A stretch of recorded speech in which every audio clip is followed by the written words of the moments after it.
Hi everyone. Wow, it's week 14. It's going by really fast. So, just a reminder, I am at a resource center in Boston.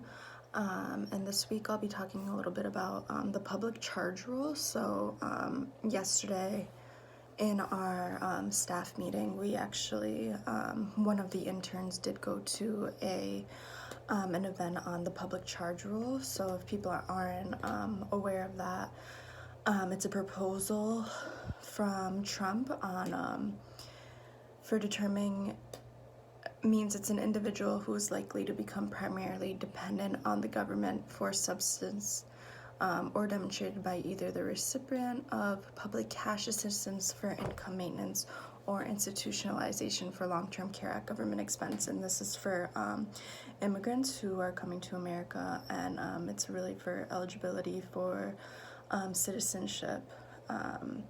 And for the people that we at the resource center serve, a lot of them are undocumented people coming to the US, and they're kind of really afraid. So we are just trying to be knowledgeable around this public charge rule, just to give them more information around that.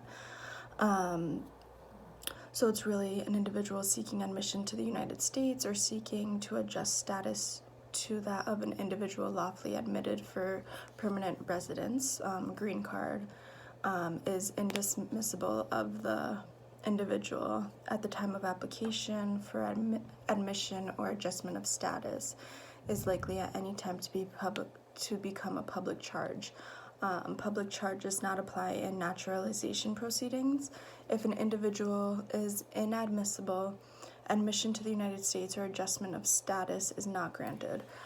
So I'm just really reading. I've been doing a little research on the U.S. Citizenship and Immigration Services website.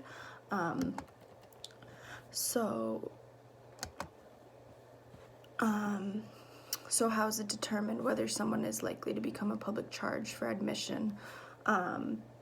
It's based on the public charge ground is determined by the totality of the circumstances.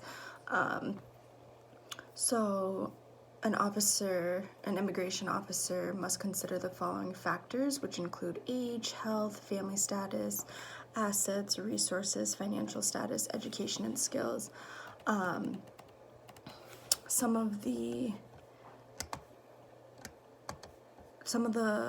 funded benefits that would be considered would be cash assistance for income maintenance, institutionalization for long-term care at the government expense, and it's also for people who are using SSI, so temporary assistance for needy families, which is cash assistance. State and local cash assistance programs that provide benefits for income maintenance, and then programs including Medicaid supporting individuals who are not institutionalized for long-term care. Examples are nursing home or mental health institution. So those are some of the programs where if people are using them, this could be a negative factor and they may be more at risk for a public charge. And so some of the funded benefits that are not considered for public charges are like non-cash benefits that are generally not taken into account for purposes of a public charge determination. Special purpose cash assistance is also generally not taken into account for purposes. Non-cash special purpose cash benefits are generally supplemental in nature and do not make a person primarily dependent on the government for subsistence.